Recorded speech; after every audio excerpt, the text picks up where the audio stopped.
Lo que está pasando son noticias económicas buenas, a pesar de que pues, la percepción de los ciudadanos no sea así. Ayer en el debate no se dijera por parte de Elena Valenciano, pero es que ayer las cifras, los datos que daba la Oficina Económica Eurostat, lo que dice es que España es la cuarta economía dentro de la Unión Europea que crece solo por detrás de Alemania, de Eslovaquia, si no me equivoco, si no recuerdo mal, y de Letonia. Solamente hay esas tres economías, una grande y dos pequeñas, que han crecido más que nosotros. Un 0,4 en este trimestre. No, Chencho. Pero en realidad, si se veis la cifra, y tengo aquí el periódico de hoy, el Financial Times, Alemania y España son las que más han crecido en relación a las cifras anteriores.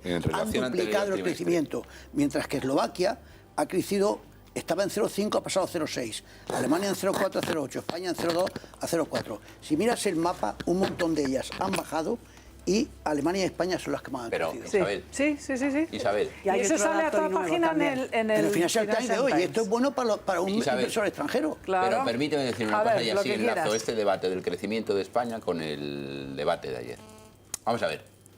Si los asesores de imagen del Partido Popular, y no es porque tenga obsesión con los asesores de imagen del Partido Popular, le hubieran dejado de decir al Cañete que si mueve la mano quítate las gafas, que parecía un robot, se hubieran dado cuenta de que la verdadera realidad y el dato más importante de ayer era empezar diciendo, oiga, España es detrás de Alemania, el país que más está creciendo en estos momentos de toda Europa, pónganlo ustedes estos en comparación con la época del señor Zapatero. Ya estaba, pero como están tan pendientes de las chorradas, al final se les ha ido lo más importante. El discurso del dato es muy académico y está muy bien y yo creo que hay que aportar datos. Pero si a eso tú no le añades, que es lo que yo vengo criticando hace mucho tiempo al gobierno del Partido Popular y al propio Partido Popular, no lo acompañas de un discurso estrictamente político que busque empatizar con los tuyos, porque hay muchos tuyos que están en paro y que lo están pasando muy mal. Yo creo que es un error de inicio de manera absoluta. Claro, y en política la empatía, Eva, y lo sabes mejor que yo, es muy importante, a mí me parece que meterte en el que es un dato del ciudadano sustancial. Y es lo intangible de la política lo que... Pero precisamente al hilo de lo que ha sacado Isabel, estábamos hablando de temas económicos. Es evidente que de la crisis se va a salir. Lo que ayer quiso hacer Elena Valenciano es ponerle rostro a esa salida de la crisis. Se le ha puesto cara. ¿Cómo se le ha puesto cara? Pues viendo que de las varias formas que podía haber habido de salir de la crisis, han escogido el Partido Popular y la derecha europea la que más daño hace a las clases vulnerables. Hemos aumentado la productividad. ¿Por qué? Pues a costa de bajar salarios y aumentar la precariedad.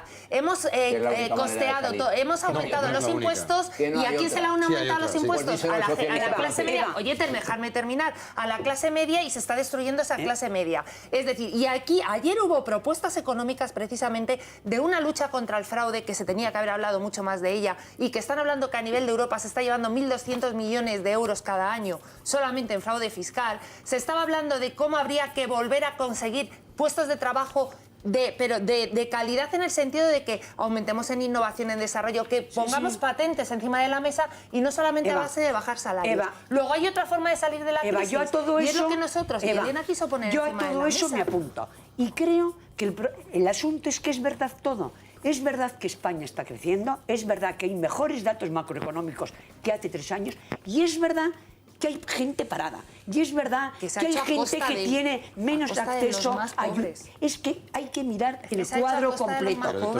Pero yo digo, la política que se está llevando en Europa, es verdad que la inmensa mayoría de los gobiernos son de centro-derecha, conservadores. Pero hay decisiones que no se hubieran podido tomar si no hubieran contado con el apoyo de ministros socialdemócratas. Es que vamos a ser justos, o sea, vamos a ver el cuadro en su integridad. Y comparto pero hay una mayoría, de centro-derecha y de derecha allí. Y es la que está tomando las grandes decisiones de austeridad. A mí me encantaría que gobernara la socialdemocracia. ¿Me dejáis, por favor? Vamos a ver, sí hay dos maneras de salir, hay varias maneras de salir de la crisis. La que se está implementando en Europa y en España es una, pero hay otra manera de hacerlo. Elena Valenciano trató de explicarlo. Sí. Como me hables de Estados Unidos te contesto. No, déjame. Hay otra manera de hacerlo. Elena Valenciano lo explicó. Problema. y ahora ya si entramos, o yo entro mínimamente en el contenido del debate, la pérdida de credibilidad de todos los partidos socialistas y del Partido Socialista Obrero Español, porque están defendiendo algo que en el último tramo de la legislatura de Zapatero no se hizo. Ni en Europa. No se hizo. Ni en Europa. Decir, en el último tramo de la legislatura de Zapatero se recortó como no se había recortado nunca y se blindó en la Constitución algo que desde mi punto de vista está mal hecho. Entonces ahí es donde está el déficit de credibilidad de Zapatero. Pero hay otra manera de hacer las cosas. Por ejemplo, un dato solamente. En España hemos recortado en cosas que dijo ayer Elena Valenciano. ¿Y por qué no hemos hecho algo que todo el mundo está clamando que se haga? Que era haber recortado muchísimo dinero en el tema de la estructura territorial del Estado y nos hubiéramos ahorrado los recortes en políticas sociales. ¿Por qué no quieren ni el PSOE ni el PP? Porque no quieren ninguno de los dos. Pero ni el PSOE ni el PP. Claro que sí, Jaime, pero al final, por favor, al final, ¿hay otra manera de hacer las cosas? Claro que hay otra manera de hacer las cosas. Porque no quieren pero ninguno de los grandes bancos. Obligando a dar crédito a los bancos. Ya está. Presionando al Banco Central de Inversiones. Dando crédito a los bancos, no. Dando crédito a la gente que tenía dinero en los bancos, que es distinto. Porque es que es muy fácil. No, pero que no me has entendido. Obligando a los bancos a dar créditos después de que se les ha rescatado. ¿Cómo le obligas tú a un banco a dar crédito? Hombre, después de que se les rescata, no están dando esas Pero vamos a ver, es que vosotros, mira que arregláis el mundo fácilmente cuando estáis en la posición y cuando estáis dentro no sois capaces de... Te doy el dinero y no te puedo exigir ninguna condición. Tú a una entidad privada, por cierto, a las entidades privadas no se les ha dado dinero. Perdona, no les puedes obligar a dar crédito porque no. Como a una empresa privada. A las cajas se les ha dado dinero. Las cajas no son los bancos. Pero que no son los bancos. Las cajas se les ha dado dinero y las cajas no dan créditos. Pero las cajas de ahorro estaban reventadas precisamente por culpa de los dos grandes partidos, convirtieron las cajas de ahorros en centros de poder político. En lo relativo a, según tu discurso, vamos a obligar a los empresarios a que contraten. Pero no tú estoy diciendo eso. Bueno, pues es parecido. Te estoy diciendo que den créditos a las pequeñas empresas. ¿Pero que no sé qué tiene que ver eso con que contraten. ¿Quién? Los bancos, las cajas que han sido rescatadas y a las que se les ha dado tantísimos millones, tenían que tener una cuota mínima para dar créditos. O sea, un mínimo base del que no se pudiera bajar. Lo que no puede ser es que no se les exija nada. Porque hay miedo a no ser devuelto ese dinero. No se les puede exigir eso. Oiga, yo a usted le he rescatado, pues usted tiene que apencar con una serie de condiciones. Aparte de eso, se hablaba, por ejemplo, de la lucha contra el fraude fiscal. Se estaba hablando de que el Banco Central... ¿Dónde están los 1000 y pico millones esos que nos iban a llegar del Banco Central de Inversiones? Es que todavía no se ha visto nada y han pasado 2 años. Pues pregúntaselo a Maleni, que está ahí. Pues Maleni es vicepresidenta, pero no ha llegado nada. Luego vamos también a exigir que se nos dé dinero para inversiones públicas. A ver, Chencho, que vamos a hacer una llamada de algo que interesa mucho a la gente. A un tema importante que ha tocado Eva y que efectivamente es importante y comulgo con lo que dice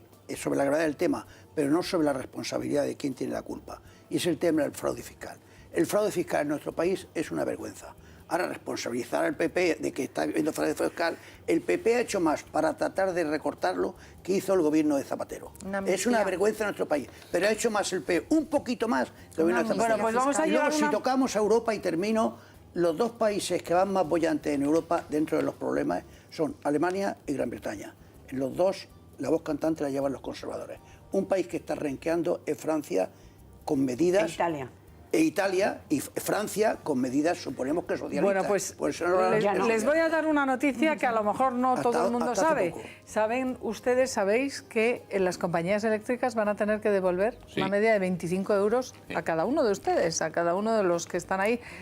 Se calcula que unos 310 millones de pesetas, de euros, es lo que va a tener que devolver en este próximo recibo. Y nosotros queremos saber cómo se lo van a devolver, cómo nos lo van a devolver a cada uno de nosotros y a ustedes. Así que nos está escuchando ya el portavoz de CECU, David Hurtado, que es la Confederación de Consumidores y Usuarios. Señor Hurtado, buenas tardes. ¿Qué tal? Muy buenas tardes. ¿Cómo nos van a devolver ese dinero? Pues directamente en la factura. Lo veremos reflejado en las próximas facturas. No directamente, puede que en la siguiente, puede que sí, pero bueno, en cualquier caso será hasta el próximo mes de agosto cuando podamos tener esta devolución directamente en la factura. O sea, pero a cada uno de nosotros nos va a tener que llegar una devolución que supongo descontarán del importe de la factura en la que la incluyan. Sí, efectivamente. Vendrá un concepto, tiene que venir perfectamente desglosado ese concepto concreto de la devolución, indicándonos que exactamente cuál es el importe y podremos ver directamente, lógicamente, ese descuento. Hay que recordar que ese descuento no se realizará a todos los usuarios de la energía, sino a aquellos que estén en la tarifa regulada, que hayan estado durante todo este año en la tarifa regulada, lo que ahora se denomina precio voluntario al pequeño consumidor, y que la mantengan como mínimo hasta el momento en el que se produzca esa devolución. O sea que nadie tiene que reclamarlo para que le sea devuelto esa cantidad, simplemente le va a llegar en su factura, ¿no? Va a ser una devolución directa, ya que es fruto de la diferencia entre el cálculo que se hizo a finales del año pasado sobre el precio que iba a tener la energía en el primer trimestre del año. Ajá. Y el precio real que finalmente ha tenido, que es bastante más bajo. Bueno, pues una alegría, Jaime. Yo quería preguntarle a David una cosa, porque todo esto es fruto de la polémica que se generó en su día. Ahora nos van a dar lo que nos pagamos por adelantado en su momento. De más. Bien. Y la pregunta es, ¿y anteriormente a esta fecha en concreto, es decir, cuántos años hemos estado pagando de más sin que nos hayan devuelto? Pues es una buena pregunta y una pregunta que desgraciadamente no tiene respuesta, porque si bien es cierto que todos podíamos de alguna forma intuir que el sistema de subastas, que al final era el que fijaba el precio de la tarifa regulada en nuestro país, pues no funcionaba adecuadamente, no generaba una competencia óptima y por lo tanto al final lo que ocurre con todas las subastas, pues que aunque pueda que alguna tienda a lo bajo, lo habitual es que al final los precios acaben hinchándose, y es, entre otras cosas, lo que hemos venido sufriendo en los últimos años con los sucesivos encarecimientos e incrementos en el precio de la energía. Con lo cual, pues bueno, sí que es cierto que quizá pudiera ser interesante analizar y observar qué es lo que ha sucedido en los últimos años. Hay que recordar que el propio gobierno ya anuló la última subasta que ha habido y que ha cambiado el sistema y por lo tanto no va a haber más, la de finales del año pasado, que dio lugar a mucha polémica por la importantísima subida que iba a suponer para los precios del primer trimestre de 2014. Y bueno, como decíamos, la verdad es que investigar y observar qué es lo que ha ocurrido en estos últimos años, desde luego no estaría de más. Hombre, desde luego lo que sí que sabemos todos los ciudadanos es que estos últimos años el subidón del coste de la luz, de la factura energética en las casas es brutal. Es que se habla de no sé cuántos por ciento, ya no me acuerdo, pero era 600, no sé cuánto por ciento. Un disparate, señor Hurtado. Y ahora, a partir de ahora, esto que vamos a vivir va a ser lo que va a pasar siempre, o sea que pueden estar devolviéndonos o ajustando los precios de tal manera que ya no sea siempre subir y subir y subir la luz. Bueno, la verdad es que esta situación de devolución, digamos, es una situación transitoria, debido a que, bueno, a partir del mes de abril ha habido un cambio legislativo en el sector energético que hará que a partir de ahora las tarifas sean diferentes. La tarifa regulada pasará a regirse en base a los precios medios de la energía cada día y por lo tanto se nos facturará en función del precio que tenga la energía ese día en que lo consumimos. Y en el caso de aquellas personas que cuenten con contador electrónico y con acceso a las redes inteligentes de energía, podrán incluso ser facturadas al momento, es decir, en el momento concreto en el que estén consumiendo la energía y al precio al que esté la electricidad en ese preciso instante. Con lo cual esto va a ajustar de alguna forma, digamos a tiempo real, entre comillas, el precio de la energía con sus pros y sus contras. Es decir, efectivamente será algo más transparente, pero por otra parte será mucho más difícil para el consumidor pues poder comparar tarifas, poder recibir ofertas y poder saber, digamos, de antemano qué es lo que va a pagar y cuál es la mejor forma o la tarifa que más le conviene. Bueno, no sé cuánta gente se cambiaría cada mes de proveedor de energía. Supongo que no había muchos cambios. Le pregunta a Carmen Lomana y tenemos que irnos. A mí hay algo que siempre me ha inquietado mucho y me da la sensación de que nos estaban estafando de alguna manera. Recibes un recibo de la luz y dices, esta barbaridad no puede ser, entonces llamas, protestas, a ver por qué te han cargado tantísimo este mes. Dice, bueno, no se preocupe, ya se lo devolveremos el mes que viene. A mí esto me ha ocurrido y es cierto que luego me lo han devuelto en el siguiente recibo, pero si yo no llamo, no me fijo y no estoy viendo, desde luego me están metiendo muchos euros de más de lo que a mí me ha pasado lo mismo que a ti, pero no me han devuelto nada. A mí sí, a mí me lo han devuelto. Déjame seguir a Jesús Hurtado, ya ha dicho que a partir de ahora va a haber pros y contras.